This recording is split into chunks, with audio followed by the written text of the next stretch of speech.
Gunung Lano, Simpang Pulai, Perak. Satu daripada banjaran di Lembah Kinta yang mempunyai hampir 40 buah gua. Antaranya ialah gua air yang dipanggil Gua FP atau Gua Footpath Through Hill. Kita jangan minum air itu lah. Just terima kepala apa sakit. Ini adalah shortcut jalan pintasan dari bahagian sini ke sebelah sana. Menurut maklumat, sebelum gua ini dipenuhi air, ia digunakan sebagai jalan pintas bagi penduduk setempat untuk merentasi gunung. Kesan peninggalan laluan pintasan ini dikatakan masih wujud di penghujung gua. Bagi mereka yang tidak berpengalaman, menjelajah gua ini mungkin memberi cabaran sukar. Ini kerana hampir 90% gua ini dipenuhi air pada kedalaman 6 meter dan memerlukan bot angin atau sampan untuk memudahkan pergerakan dari satu ruangan ke ruangan yang lain.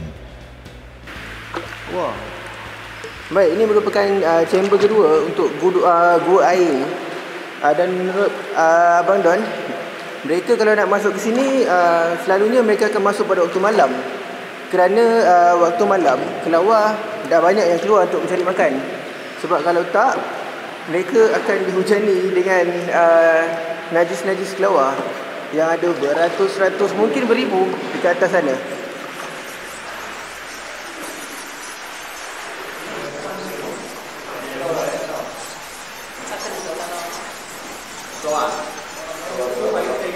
Kita dah sampai ke hujung gua sini. So, sini ada tangga yang berusia lebih 100 tahun di mana mereka guna sebagai pintasan ke sebelah sana. So, kita boleh nampak struktur dia yang dia memang macam tangga. Dan bisa tangga tapi yang buat dari batu lah, dah beratus tahun.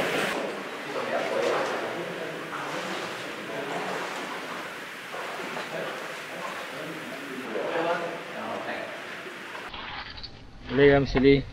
Boleh. Ya. Kita biar kaki. Tu depan lah. You boleh nampak dia punya tangga sambung.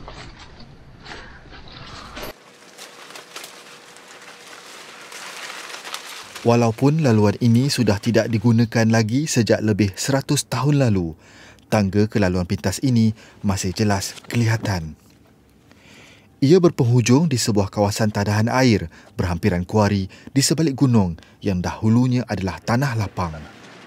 Actually dalam Gunung Lano ni banyak tempat-tempat yang cantik dan bersejarah. Kalau kita boleh menjaga tempat ini, jangan lagi buat kuari ke bahagian mendalam ke Gunung Lano di mana kita boleh memanfaatkan yang boleh bring to the next generations lah. So bukan saja buat ecotourism dan juga boleh tunjuk apa yang kita ada. Kerana kita banyak buat exploration kat sini, kita tunjuk kat internet kat kawan-kawan. So banyak dari overseas kawan actually tanya mereka nak datang buat exploration. I tak boleh bawa mereka ke sini kerana kawasan ini tengah aktif kuari, so tak sesuai untuk bawa pelancong dari luar negara.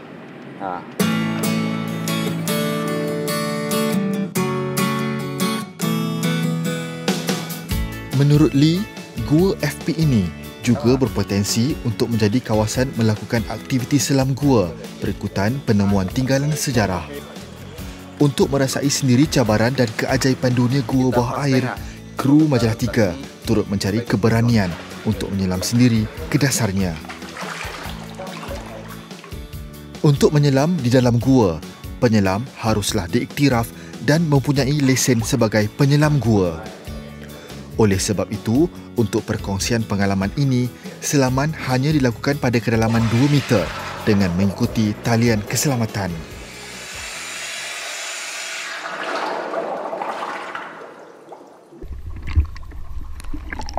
Sejurus selaman bermula, penglihatan kami terus terhad dengan kehadiran partikel dan habuk.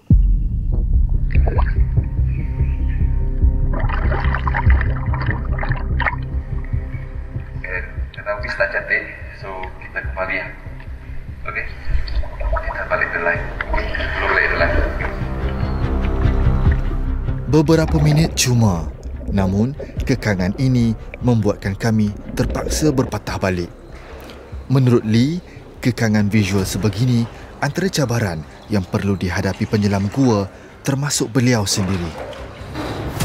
Pengalaman saya untuk merasa melakukan selam scuba di dalam gua tak berapa jelas penglihatannya kerana sebentar tadi pada waktu petang kami telah menjelajah gua ni melalui berenang dengan bot beramai-ramai, jadi visionnya agak tak cantik. Tapi untuk saya ini adalah pengalaman yang kali pertama cuba melakukan aktiviti selam scuba di dalam gua, dan ini satu pengalaman yang lain lah. Maksudnya kita tak nampak apa yang ada di tempat ni. Kalau nampak pun mungkin tak berapa jelas sebab ada partikel-partikel di dalam air ni.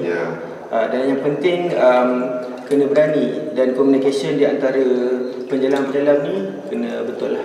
Dan yang penting safety line tu jangan sesekali lepas. Betul? Yes. Always keep the line.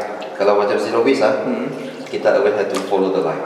And you can go back to your original point basically.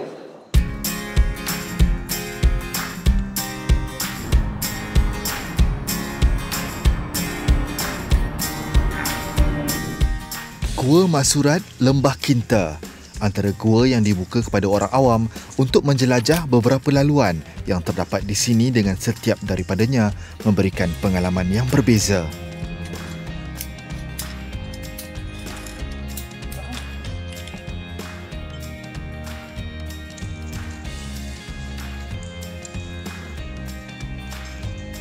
Antara laluan yang menarik ialah dengan melalui ruangan ini yang dipanggil Loyang Shelter. Ia dikatakan pernah menjadi penempatan suatu ketika dahulu dan kaya dengan tinggalan sejarah yang masih belum habis diterokai. Mak Surat ni salah satu gua dekat Perak yang banyak fosil. So maksudnya experience orang datang adalah dia akan lihat fosil tu dekat dinding atau lihat kat lorong-lorong yang boleh cari fosil sendiri. Dan aktiviti tu kita boleh offer untuk orang tengok benda tu secara real. Banding tempat lain mungkin kita boleh bercakap tapi benda tu kita tak nampak. Klimaks kepada laluan ini ialah dengan turun ke ruangan gua di bawah melalui sebuah lubang dipanggil porthole seluas 5 meter. Laluan turun di bahagian atas ini pada asalnya tidak muat untuk dilalui.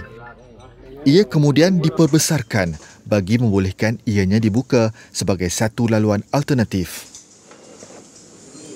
Yes, tangan kanan lagi itu dekat. Yes. Okey. Oh, sampai hujung pun nampak. Okey.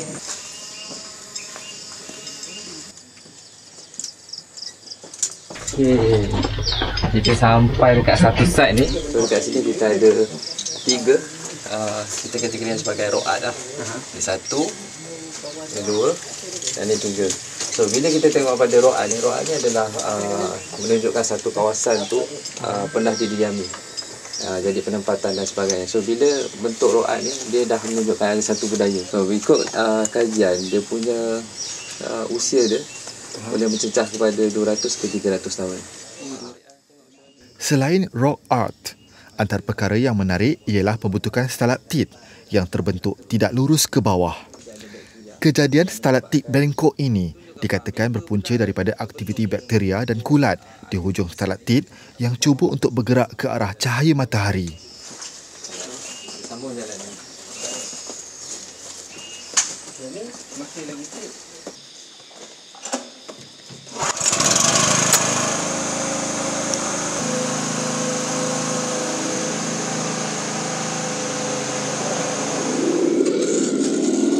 Selain eksplorasi, antara aktiviti lain yang boleh diketengahkan melibatkan aktiviti gua ialah hobi terkini, kereta pacuan 4 roda kawalan jauh yang kini dilihat Don dan rakan semakin menarik minat ramai orang.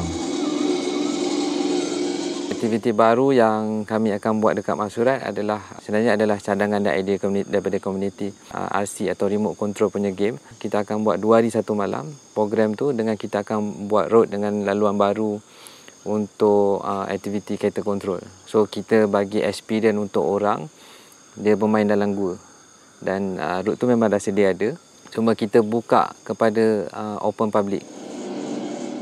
Kreativiti penerokaan yang tidak terhad kepada daripada eksplorasi dan abseiling sahaja, membuka ruang kepada lebih banyak lagi kegiatan rekreasi di kawasan gua, termasuklah hobi kereta alat kawalan jauh ini. Ia mengumpulkan peminat aksi berbeza yang sudah pasti menjadikan gua sekitar Lembah Kinta sebagai tumpuan yang lebih popular. Kami sedang merancang hujung tahun ni, sekiranya cuaca okey semua dan setup semua okey, kami akan buat carnival RC. So kita akan invite, maksudnya daripada kapal terbang, kereta, boat pun kita akan gunakan yang kawasan berair. So kita akan buat untuk welcoming semua RC dekat Batu Kapur.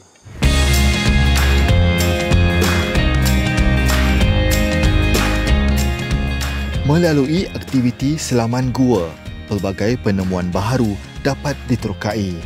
Ia termasuk punca mata air sebagai sumber air alternatif sekiranya berlaku kemarau berpanjangan atau krisis bekalan air pada masa depan. Kepakaran selam gua dan eksplorasi secara teknikal juga tidak harus diperlekehkan kerana ia berkemungkinan berupaya menyelamatkan jiwa jika berlaku sebarang kecelakaan di dalam gua atau kawasan seumpamanya.